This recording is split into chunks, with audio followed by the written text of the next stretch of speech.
All right, everyone, welcome to the talk. I'll be your presenter for this one. My name is Toussain, and it is an absolute pleasure to be here. Having a good SAINTCON so far?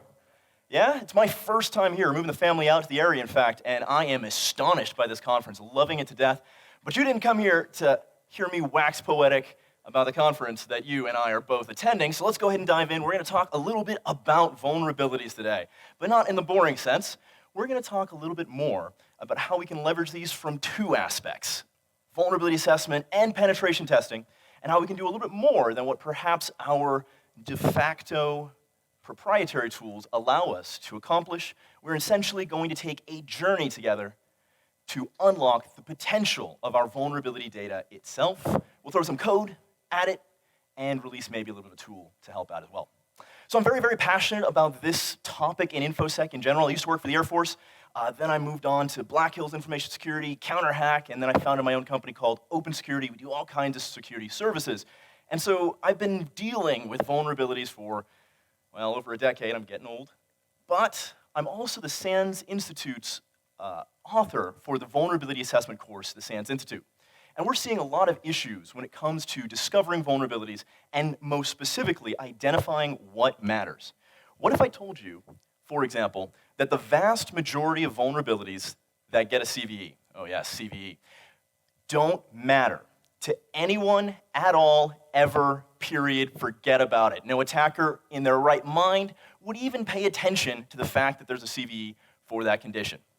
Well, that's how it actually works. It really is. But there's a way that we can extract a lot of value by identifying what it is that we really want, that we care about. For example, as a penetration tester, I find myself wasting time scanning for vulnerabilities.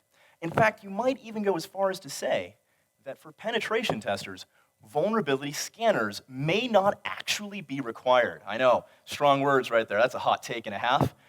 Should we use them? Yeah, probably. At the very least, it's a good backstop, right? If we found a vulnerability or if we've done our pen test, maybe we got domain admin, at the very least, we won't want to miss something that's obvious as well, and a vulnerability scanner maybe gives us a little bit of extra confidence going in. But I'll be completely honest with you. When I'm doing a penetration test, most of the time, I run the vulnerability scanner and I don't look at it until the pen test is almost over because it wastes my time so much.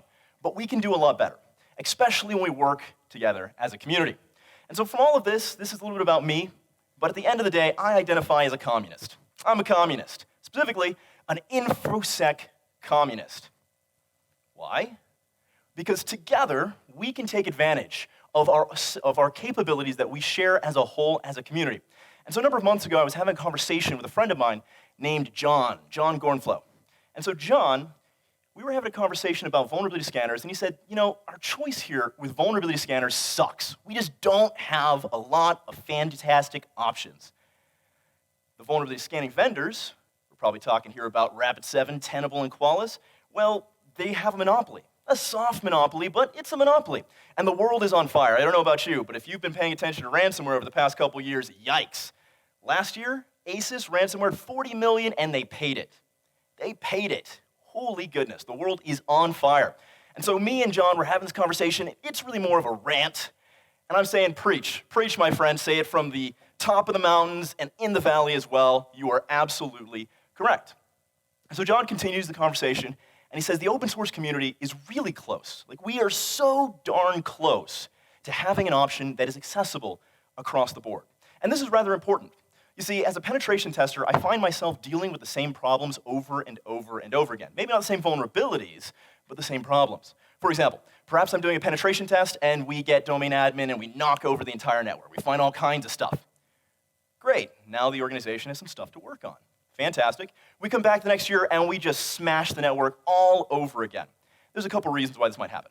A, well, there's a whole year, let's say it's an annual pen test. Of course, you might have PCI, quarterly vulnerability assessments, annual pen test, all that kind of stuff. Let's assume this is an annual test. What that means is, after we've taken a snapshot of what's wrong with an organization at a given point in time, there's a whole year that can go by. And there's likely nothing happening in that intervening time. Now, if it's a bigger enterprise and they have dedicated information security staff, that might not hold true. But for a lot of clients that do get third-party tests, well, yeah, that's the reality of the situation. And what you might see is that maybe they have a patch management issue in the first place. So the real vulnerability isn't the issue itself. The real vulnerability is their configuration management, their processes, if you will, so they're constantly going to get vulnerabilities over time. That's possible. But in either case, what matters is this. As a pen tester, I would love to leave something behind after I'm done, where they can just click go, and they get a list of basic stuff to work on. So that I, as an expensive penetration tester, am not showing up to talk about basic things. Alternatively, as a pen tester, I would also really appreciate it if my vulnerability scanners were designed for me. Yeah, they really aren't. Consider this. Let's say that most vulnerabilities don't matter. I'll prove this to you in just a little bit, but let's just assume for now most vulnerabilities don't matter. In that case, I don't really care about discovering all of them. I care about discovering the ones that carry significant risk. And our vulnerability scanners, let's say Rapid7's Nexpose appliance, it focuses on finding everything, or trying to. I'm not saying it's successful. It's not successful, but tries. Okay. So John here says, hey, look, you know what? We're really close, and there's a lot of government and public projects that seek to help address this problem, but nobody knows about them. You should check out my talk, Matt. And I highly recommend his talk. It's fantastic. So I'll give away a copy of all these slides, and there's a link to his talk right here as well. And so I look at John, because we're having ourselves a communist powwow right here, and I say, yes, absolutely, my friend. The means of vulnerability discovery belong in the hands of the hacker class. Revolution, let's go. All right, I may have made up half of that conversation. I'm not saying John is an InfoSec communist, but I am. However, he did actually approve the conversation before I went out and made up words out of his mouth. All right, let's take a look at some of these products here real quickly and see what we're working with. So the United Kingdom, right, an actual government, their NCSC has a program called Scanning Made Easy. Scanning Made Easy is there to accomplish one of our major issues that we have in the open source community and our open source vulnerability discovery capability set. And that is this. Did you know that way back, eons and eons ago, when the dinosaurs roamed the earth and the world was young and Equifax got hacked? Yes, 2017, Equifax got hacked, right? We all know this one? Yikes. Did you know that Equifax scanned their vulnerable system before they got hacked and the scanner missed it? It did. And then months go by, and we're talking September here. So September 3rd, a brand new 0-day for Apache Struts. It was remote code execution was released. This is not the one that was used against Equifax, but it is a funny part of the story because 4 days later, Equifax comes out and says, oh shoot, we got hacked, and they tried to make it look like it was 0-day. It was not. It was absolutely not. Equifax stole a lot of interesting stories. But what's particularly nifty about this one is that vulnerability, September 3rd, 2017, the first scanner to have a scanning module to find it was Nmap. It was Nmap scripting engine. It was the open source free tool. So that means from our perspective, if we're dealing on day 0 through 5 of a new significant condition coming out, we may only have an open source option. The second scanner to have a module to discover that issue was Qualys. Here's what Qualys did. Qualys went to the open source Nmap project and said, this code looks juicy. Highlight everything, copy, paste into their own data set. They changed one thing. They changed the user agent string from Nmap to X-Qualys. Yes, this is what we paid for. They literally took our free stuff, the Communist Manifesto, branded it and sold it to us. Dang it, you capitalists! But so what it really turns out is that the information security community is absolutely on the ball in building these modules to discover them. Let's take this a little bit further into the future. Anyone remember Log4j? Oh yeah, canceled your Christmas vacation over that one, didn't we? Yikes! Guess what? You pick this career field, you will never have a December that's free. Last year, Log4j, year before that, say it with me, SolarWinds, yes. What's coming out this year? I don't know yet, but go ahead and cancel your Christmas break right now. It ain't happening. Historic data says so. Log4j, first scanning modules for that. Commercial or open source? Open source, absolutely, open source. And so regardless of whether we want to or not, we're going to be using open source discovery, at least we should be, on a regular basis if we want the best results. And sometimes these open source scanning modules are bananas. The open source scanning module for Log4j that is inside of Nmap scripting engine, or sort of inside of Nmap scripting engine, I'll explain in a second, actually has capability built into it to identify and bypass web application firewalls in order to identify the condition behind a WAF. That is bananas. Attack tools for exploitation purposes don't even do this stuff. but the scanning modules that the open source community puts out really are amazing. They're fantastic, and they do. All right, so if open source scanning modules are this awesome, what's the issue? Why aren't we all using Nmap scripting engine for everything? Well, it turns out Rapid7 is. If you install Rapid7's Nexpose, it actually in your programs folder creates Nmap because it runs Nmap behind the scenes. Shh, they don't want you to know that. But what the actual issue is this. Is that NSE module I was just talking about, is that part of Nmap main? It's not. Because the Nmap project and the Nmap team doesn't really go out there and collect the modules that the community creates and integrate them into the Nmap project as a whole. Anyone here familiar with Metasploit? Yeah? So Metasploit uses pen testers, got tons and tons of exploits in it, the biggest repository of exploits on the planet today outside of NSA, etc. But if you create a Metasploit module, you can send a pull request to the Metasploit project and get that integrated directly. That gets reviewed, it gets added, it's fabulous. There is no similar mechanism for Nmap scripting engine. And so if you'd like to do this with Nmap, here's what you've got to do. You've got to go out and use your Google foo. You got to look for every vulnerability, NSE module, GitHub. Find it, add it in manually. You got to do this over and over again and pray that you didn't miss one. That kind of sucks. There's no single repository that has all of these modules in it on its own. The Scanning Made Easy project exists to accomplish this issue. It has a little bit of documentation on recommendations and guidelines for creating Nmap scripts, which is really nice, because if anyone's read the Nmap book, I don't suggest you do this, it's really, really long, and Nmap scripting engine on its own is chapter 9, and chapter 9 is basically a book. It sucks. So these guidelines are really, really nice. On top of that, the idea is you make a project, an NSE script, you send it to NCSC, they review it, and they add it on. Plus, while this might not be a novel idea, it's backed by an actual government organization, which means that it has the staying power that we really need in an open source context. So this is really cool. This kind of seeks to accomplish one of our primary objectives. To be fair, NCSC's project is not holistic yet. It's going to take some growing time. They created this thing earlier this year. It's very new, but it does directly affect one of our primary issues with open source style scanning. But it is by no means the only government institution that has implications for our vulnerability not only discovery, but also identifying what does it do, why does it matter. For example, the Cybersecurity and Infrastructure Security Agency, that's a mouthful, CISA, has done a lot of work lately.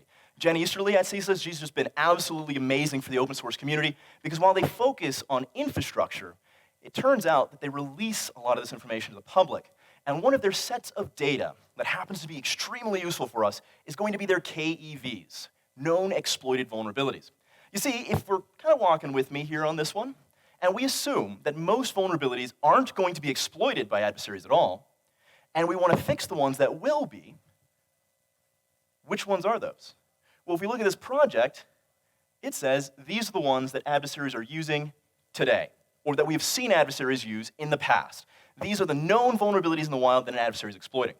Does that mean it's all of them? No, by no means does it mean it's all of them. But if we're trying to prioritize what things that maybe I as a hacker, a pen tester, would also like to exploit, guess what? If it's known that an attacker in the wild is successfully exploiting these things, and I see them in an enterprise that I'm pen testing, I should probably be able to do that as well, right?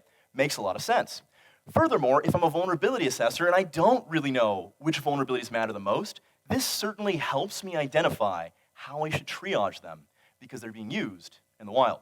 Absolutely fantastic project, and unlike NCSE's Scanning Made Easy, CISA has been on the ball with updates here. Like, we're talking hundreds of vulnerabilities added to this on a month-by-month basis. It's also very new, also from this year, but they have put in a lot of effort, and it shows. It's absolutely fantastic. If there's anything you grab from this presentation that's going to have just direct value for you, I imagine it might be this one, because it's easy. From a programmatic perspective, remember I said we're going to sling some code, you can also download this archive as a JSON key value system all the way through. We're going to use that here in just a little bit. What we're talking about here is actually this concept of vulnerability intelligence. It's a subsection of threat intelligence, right? So in the case of threat intelligence, we often want to know, what is an attacker using? What's their tooling like? Well, vulnerability intelligence looks at this from the context of the vulnerability itself. You might actually see a little bit of this in your scanners. For example, let's say I'm scanning with Rapid7's Insight VM appliance. Okay? Well, if I find a vulnerability, it might specifically say, hey, look, this vulnerability has a module inside of Metasploit, which means it's really easy, low capability, really easy for an attacker to take advantage of that and use it against us. If I'm a pen tester, this is pay dirt, right? I scanned it, I clicked the Metasploit button, and it takes me to exactly what exploit I might want to load up in Metasploit to leverage. There might be a little bit more to it than that, but that's the idea. This is useful for us as a pen tester. Everything else, perhaps not so much. But can we integrate other data sets to show us what's useful? We just talked about KEVs, absolutely, but there are more. Maybe exploit DB. What about the community? You see, whenever something big happens, we're all talking about it, right? InfoSec Twitter explodes at least on a monthly basis. Now, it might just be drama. It's probably just drama. But every now and then, it's about something that really matters. And that conversation is, in fact, encapsulated in something called CVE trends. And there's actually a command line tool called CVE Pooler that you can use to pull down this information. If you were to add that into your vulnerability data set as well, you can see we're really starting to enrich that information, right? What CISA says is known to be exploited regularly, what Metasploit says has modules that exist, what the community is talking about, all of this can help us identify where we want to go next after we discover a given issue. And so when we look at vulnerability discovery, what we want to know is, why does this condition matter to us? And there could be a number of things. Active exploitation in the wild, obvious. Easy to exploit, maybe there's a Metasploit module, great. What about some other things, though? For example, Log4j. When Log4j came out, CISA, again, Jen Easterly said, this is the worst vulnerability that she has ever seen in her career. I'm not saying it's not a bad vulnerability, but it didn't turn out to be nearly as significant as we thought it was. Compare that to, say, Eternal Blue, which WannaCry leveraged, right? Big, big difference. And the reason why is very direct. Lateral exposure through trust relationships. You see, it turns out in the case of Log4j, the primary exploitation mechanism that we thought was going to happen in December actually proved to be true.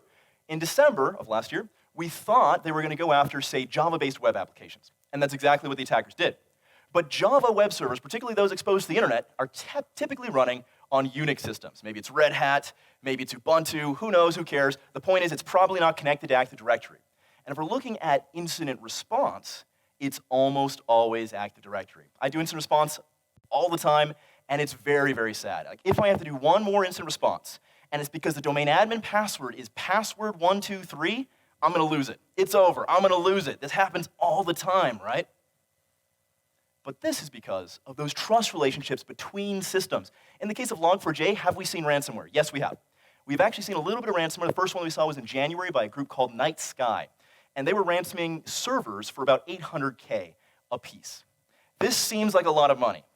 I'm here to tell you today, it's not that much money. An $800 $800 grand ransomware, that's kind of pennies. I mean, ASUS last year, 40 million. And they paid it. Kaseya, I believe that one was 60 million. Kaseya didn't pay it, but 60 million? Wow, these are some uppity hackers over here, right? Well, all of those related to Windows Active Directory. Colonial Pipeline, same story. To be fair, Colonial Pipeline is a bad password, but the attackers still went after IT systems that trusted each other. They didn't focus on individual servers, which is what Log4j kind of exposed. So based off of this, we could theoretically have identified that Christmas break last year probably didn't need to be canceled. Hindsight is 2020, but let's not go back to 2020. We've been there, it wasn't fun. The thing is, most vulnerabilities will never matter to anyone for any reason, period, whatsoever. They really, utterly don't. Take a look at this. This is from the National Vulnerability Database. I took this screenshot about 2 weeks ago for these slides, and you'll notice the CVE that's been issued here is 2022, 39,292. 39, that means this week we probably are over CVE 40,000. Has anyone here adopted 40,000 plus new techniques into their toolkit that they leveraged this year? Yeah, no, right? Nobody's doing that. What about attackers? Are they doing this? No. In fact, attackers rarely ever, if they can help it, change their methodology. Here's why. We often think about hackers as criminals, which is to say, we say, oh, they're a bad guy. If they were to hack this thing, they could get $1 million. They definitely are going to go after that thing. Guess what? There are a lot of fish in the ocean. A lot of fish in the ocean. If I'm an attacker, I want to have a high billable rate.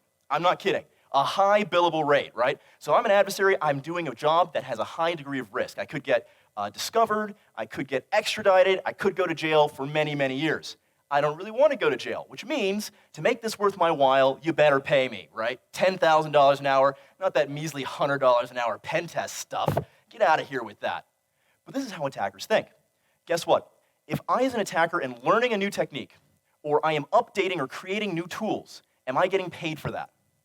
No, I mean, it might make my next attack more efficient, but it is definitely not billable work.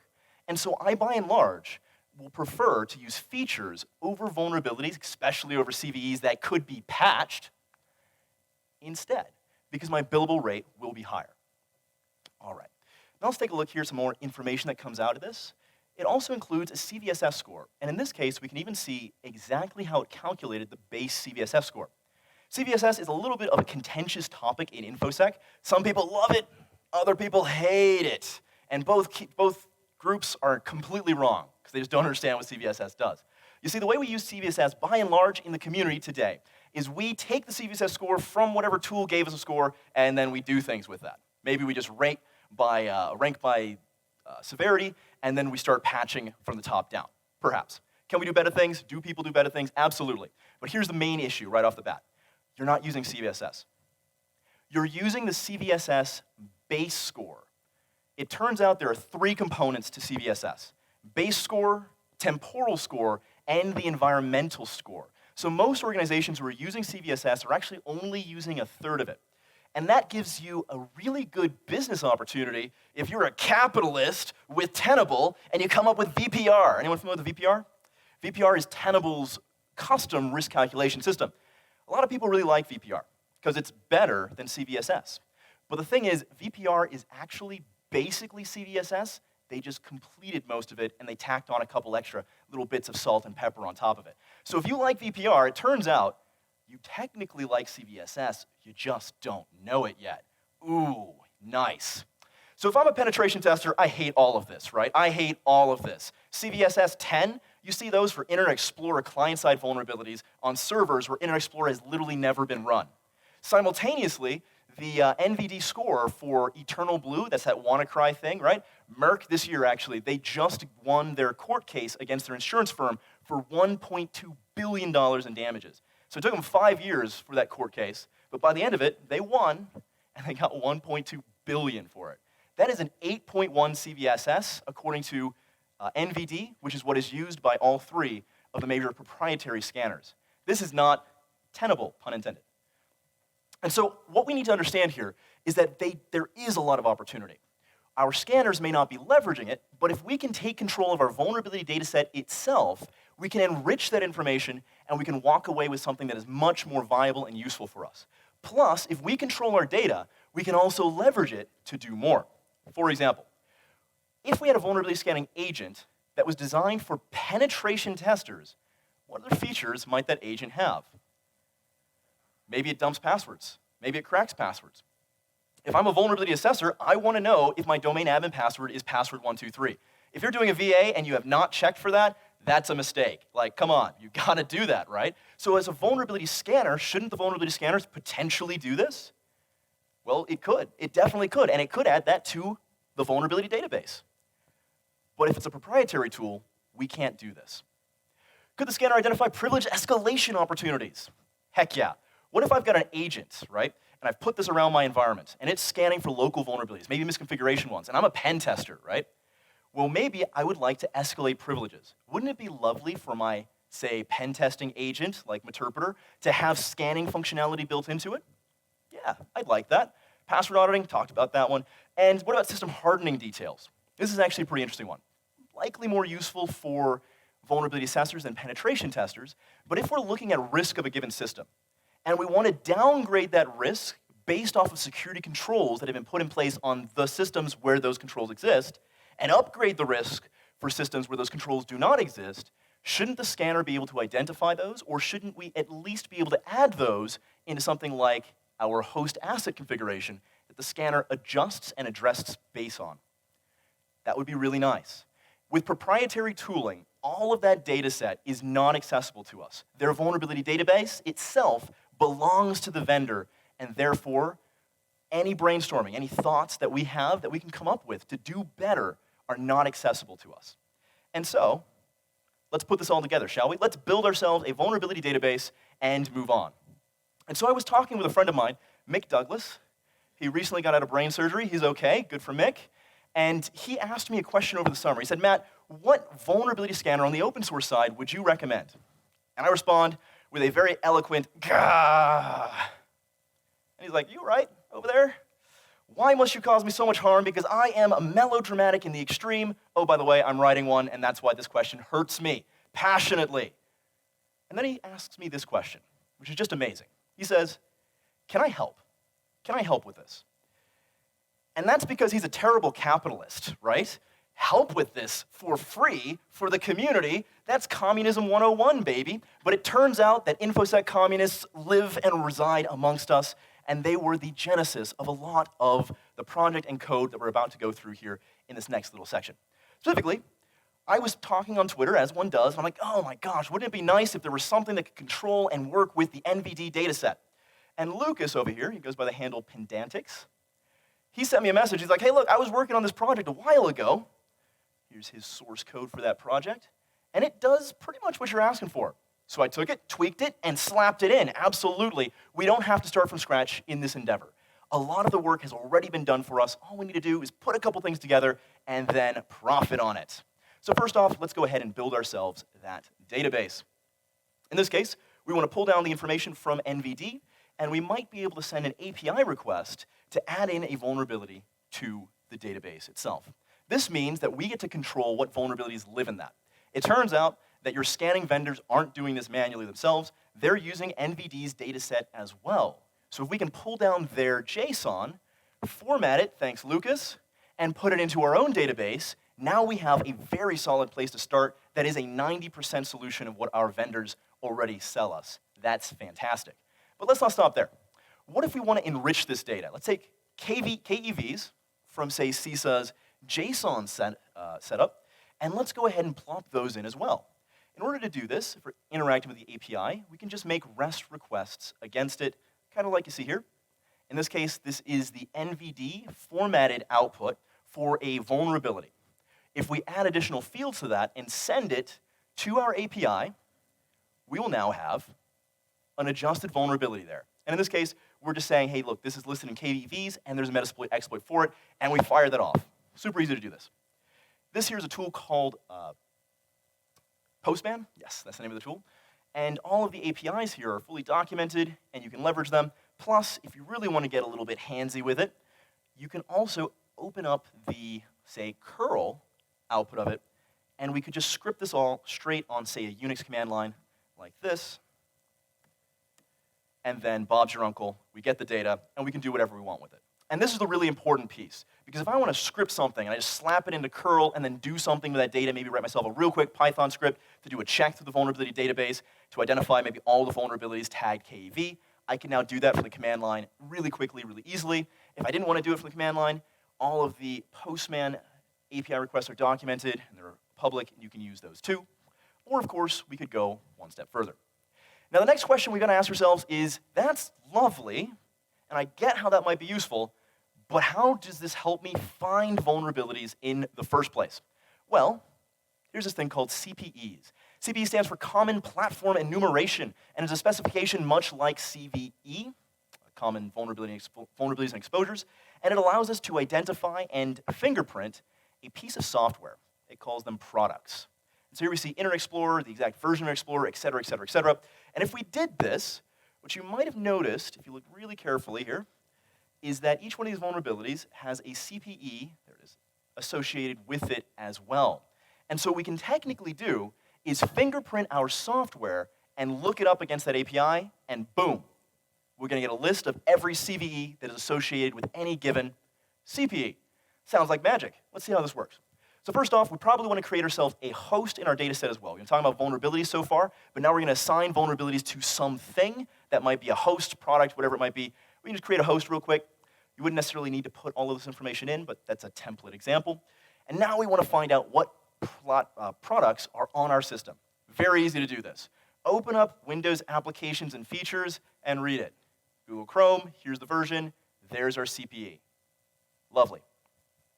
Then we can push that CPE to the host by just making an API request. Here we're doing it with curl. You don't necessarily have to do it with curl. Here's an example of doing that with curl. All right, lovely. So far, so good. There are a couple problems here, though. Notice that these CPEs are by version number. And if you look at the NVD dataset, it says this is from version X until version Y. In this case, it says all the way up to 3.2. So technically, with CPEs, you might just get a lot of stars at the end. And it doesn't actually say which version because it might be a gamut of different versions of the software that are affected. So you need to go through and manually parse those all out. No, you don't. The API itself will do that for you automatically inside of the background. We'll take a look at that here in just a second. So this is fantastic, but it's really tedious. I mean, go to every single one of your systems, open up Windows applications and features, fingerprint the version, craft a CPE, and shove that into a curl request. This sounds like we need some code to automate this. Now, two pieces on this. The reason why I wanted to talk about how it works is because let's say that we're dealing with an organization that maybe has IT time, but they don't have a single InfoSec role. I find myself in this position pretty frequently. We're talking about mid-cap companies here, normally between 50 million to 150 million in annual revenue. So not small companies, but not big enough to have a dedicated information security position. At 150, should you? I'll leave that up to the business to answer that question, but in my experience, the answer tends to be no. In that case, is there a tedious mechanism that they could employ in order to get a good idea of vulnerabilities in their systems? Yes. So, could be useful, but for us, if we're dealing with a lot of vulnerabilities, we probably want to automate this. And here we have an agent.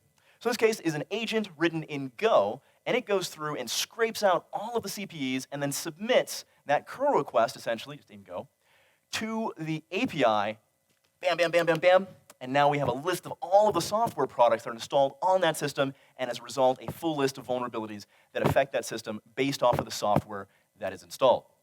Now, this is for more application-style vulnerabilities. It will work for some, say, Windows system issues. However, if we're looking for an issue with, say, SMB version 1, fingerprinting the host-level applications is probably not going to give us a huge amount of insight on that, but it is going to give us the first half of the story. So if we go through a little bit more agent scanning here, oh, right. I have a problem. You see, I'm a red teamer, I'm a pen tester, and I do a decent amount of security conference presentations. Normally, I'm releasing something on the red team side, like a backdoor or an implant. I've done this at DerbyCon, Wild West Hackfest, B-Sizes, all kinds of things. And I blame the NSA for making me do this. I cannot build an agent without turning it into an implant. And so in this case, the agent itself can execute arbitrary commands. Why? I couldn't help myself. I wanted it, and it does. But here's an idea. Do EDR agents give the blue team the ability to respond, perhaps on the command line, to remote systems that they want to query? Absolutely they do. Just execution isn't necessarily an attack-style feature set. But if I am a penetration tester, and there's an agent that I can use to run arbitrary commands, upload and download and execute, then I can easily switch off of this agent to Meterpreter or Cobalt Strike or whatever it is that I want to maybe go on with. Plus, I now have an agent that I can use to do scanning locally on the system itself. Plus, Matt has, again, a problem, and I added extensibility into this. By extensibility, I mean it can execute arbitrary .NET assemblies. You want Sharpsploit? You got Sharpsploit. What else is a .NET assembly? Mimikatz, yes, you can do that. So technically, none of the stuff is in the tool itself because it's not an attack tool. But you can certainly use it as one. Yay, pen testers. All right, so that's pretty fabulous, but we're still talking about these application issues. What about scanning itself across the network? Well, here's the tool. It's Sirius, yes, pretty UIs, dashboards, all of that stuff. But more importantly, it's scanning engine, or it's a framework of engines specifically. So any kind of engine that you use to scan and identify vulnerability, you can wrap it so that it submits the proper API queries in order to get that data into your vulnerability scanner as a whole, regardless of what it is. So obviously the first engine that we employed is Nmap scripting engine. Is it the last one? By no means. And in fact, we didn't have to do most, or I didn't have to do most of this myself, because there's another tool out there called the Lair framework. Lair was actually a attack management appliance for identifying where you want to go next if you're doing a red team or a pen test, et cetera. But as a result, it has the ability to import data from all kinds of different tools that may create vulnerability data, like Nmap. And so here, to take your Nmap output and normalize it, all you do is say, hey, import this Lair business and go. And that's exactly what we did. Lair has these Go agents for anything you can imagine, from ReconNG to Nexpose to Acunetics. They're all out there. So wrapping something like that to get it integrated is extremely simple because, again, we're building off of the shoulders of giants. We're building off of what the information security community has created for us. Sorry about the pop. I'm breathing too hard, I think. Alrighty. So here's an example of doing a little bit of this with the curl request. There you go. Did a little live demo of that instead, though. You could use it instead with something like Postman if you wanted to have a bit more of a UI-centric use case against that data set. Or finally, you could just use the UI for the tool itself. In this case, we're adding a host, we're assigning some CPEs to it, and then we're going to get a list of vulnerabilities. I mentioned the agent has a terminal. Here's the terminal. Again, I'm sorry, I have a problem. I can't stop myself. Everything must have a shell. I love it when shells rain down from the sky. That just makes me feel good, which means here's a shell. But at the end of the day, here's what's cool. With this project, we were working on it over the course of the summer, and we were also asking a number of questions to the community on Twitter. Yes, the Twitters. And there were hundreds and hundreds and hundreds of people who responded, which is to say, we asked questions like, what techniques, what capabilities do you need to have in a vulnerability scanner? What would make it useful for you? And people in droves had ideas. Ideas that we quickly even, in fact, incorporated into it. For example, somebody mentioned on Twitter, I really need my vulnerability scanner to have integration with a CMDB. You can also think about it as like an asset inventory, a list of stuff, right? I need to be able to import that so that I can see vulnerabilities or issues on the actual device. And I looked at this and I went, ew, I don't want to deal with spreadsheets. That's gross. But then I thought about it a little bit further.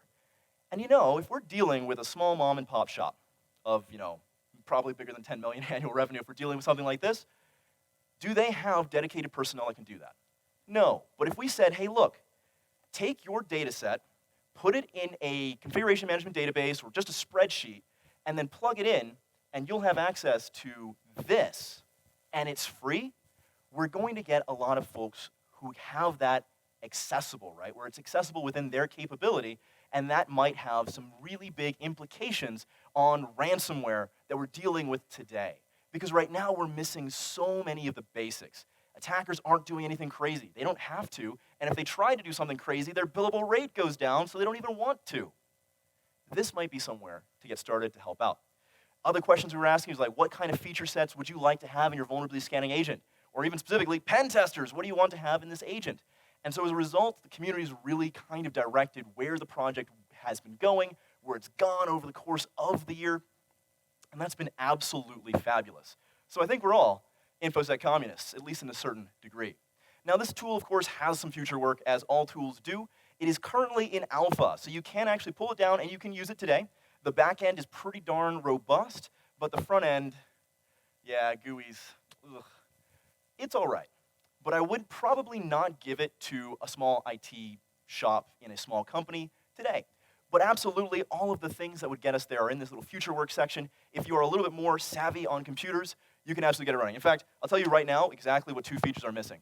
It doesn't have an installer, so you have to install it manually. Yikes, ugh. If you're not very savvy, getting MongoDB up and running for your backend may not be that easy for you, though it is just Dockerized. And then the second piece that's missing is the UI. Feature set isn't the greatest. If you're doing everything command line, it all kind of works, but the UI needs a little bit of tweaks as well. And all of that stuff is going to be rolling out here over the next month or two, I would imagine by December. Regardless of whether we get more contribution from the open source community or not, it will be a pretty fancy little tool. Alrighty, well, this does leave us some time for questions. Anybody got questions out there? No, there it is. I'm sorry, I can't see with the lights, so maybe just shout out, hey, I got a question. Go for it.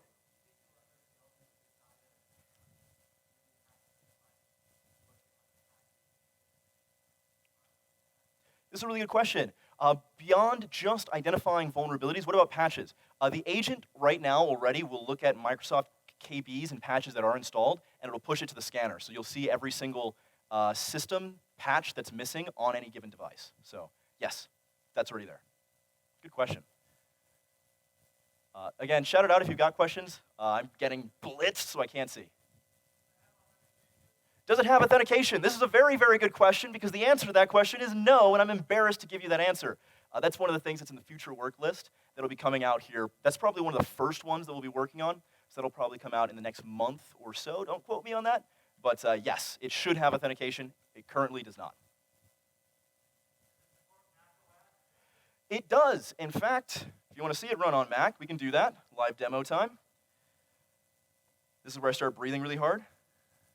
I don't know if I sacrificed enough chickens for this to work, but we'll see. So here's it running on Mac. The backend is written fully in Go, and so as a result, it is cross-compatible. The same is true of the agent. The agent also will work on Mac, Linux, Windows, all of that jazz, but it doesn't have the proper support for identifying missing patches on Linux yet. So right now, the agent, it runs on everything, but it really only produces significant results on Windows. Mac and Linux results are coming. The actual tool itself, here it is running on a Mac. It'll run on Mac, Windows, you name it, it's got it. Yeah. Oh, I didn't actually show off vulnerabilities in this thing. We'll take a look at this real quick. Just grab a system. And this is canned information. I just hard-coded that for the demo, but this will populate live. So in this case, you see one vulnerability that's come back from the actual system. It's NVD data, but it's not actually enriched in this case. If you enrich the information, your output here will, of course, be significantly greater. Other questions? Are you able to scan container hosts? That's a really good question. Not directly, but you can technically install the agent onto a container, and then it will scan it locally. So, sort of. It doesn't understand containers on its own, though. Same with cloud. What kind of resources required? That's actually a really good question. So the reason why it's written in Go and not Python, yikes, I love Python, or I used to love Python, and then Python has just kept stabbing me in the back over the past few years. But the reason it's written in Go is actually for resources. So ironically, the agent, this might break actually.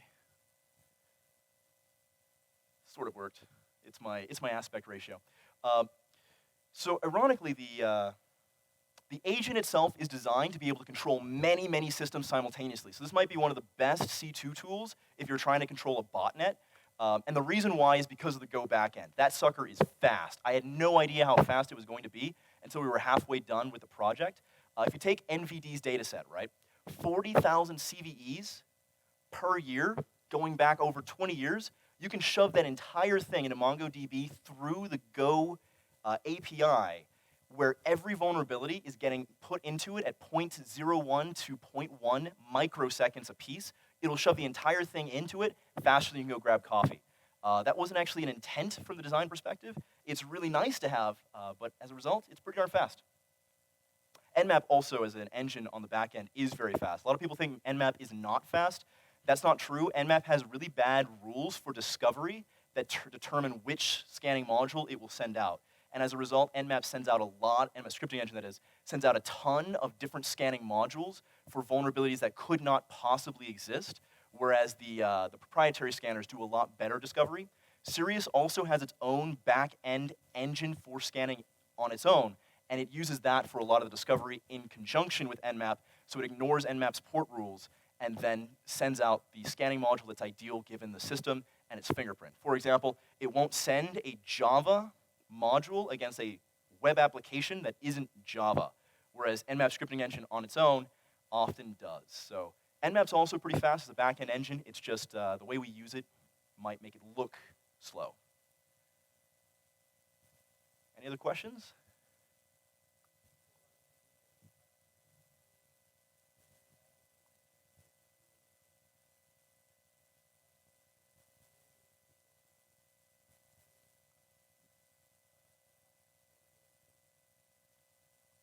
All right, you'll have to expand on that one for me just a little bit. When we're talking about intelligence in this system itself, the intelligence is a factor of what you've decided to add in. And you can add in anything you would like. It does have built-in intelligence for a couple things like Metasploit modules and KEVs, but at the end of the day, the whole point is, what intelligence do you want? For example, consider this. Let's say that you are a penetration testing shop of 20 people, all right? Let's say that one of your testers has consistently found a vulnerability that really gets them pay dirt results. And so you tag that vulnerability with your company name as in like, take a look at this. Well, then every other tester now suddenly has access to that as well because of the vulnerability database perhaps being shared. Now, I do want to make sure that you know that the vulnerability database and the vulnerability data set are different. Data set is vulnerabilities for a given engagement or set of hosts. The database itself is what is queried against for that. So you can share the database without actually disclosing any sensitive data because they're fully separate. But what it means is, yeah, if you want it to be, but you might have to collect that intelligence yourself. If intelligence already exists for that, you could totally script it real quick with curl requests to get it in there. But at the moment, it's a bit more global, so nothing SaaS specific is built in by default. If that didn't answer your question, feel free to hit me with a rebound on it. No alley-oop. Any other questions? All right, if you don't have any more, here's a couple more things about it. So on the case of contribution for the application itself, these are the links that you might want to consider going to. The top link is for the scanner itself. The third link here is for the API and engine behind the system as a whole. That middle link is a repository of additional scripts and scanning and such, much like NCSC, but it's a little bit tailored for Sirius. Not really all that important. The most important link probably is this last one, and that's that project link. And the reason why this one's important is because there's so many ways that we can contribute as a group, right, as a community. Sometimes that might be as simple as, hey, look, share with us your thoughts and challenges that you're dealing with the tooling that is currently available and accessible. And since the community itself controls this tool, maybe we'll add that in there, right? So be part of the conversation. The second bit is this project is fully open. So you can actually go to the project and submit feature requests as well to it directly. Plus, if you wanted to contribute anything more directly, this will also tell you exactly what we're working on, where it is in the pipeline, like is it an in-progress update, is it completed, is it going to be moved into, I don't want to say prod since it's technically still an alpha, but into the actual build next, all of that kind of stuff. So if you want to be part of it, I'd say A, join the conversation, B, take a look at this board, because it might give you some insight on where the project's going, what's coming next, and also the opportunity to have your voice heard as well. Alrighty. That's a perfect way to end it. Throw your pointer across the room. Anybody catch it? Nice. All right. Well, this has been Sirius Vulnerabilities are a Serious Problem. My name is Matthew Toussain. It's an absolute pleasure to talk with you all and share this with you. If you've got more questions or feedback or just reach out to me right afterwards. I'll be around. Tap me on the shoulder and say, hey, Matt, your tool sucks. I've heard that before. All righty. We'll catch you all later. Thank you again.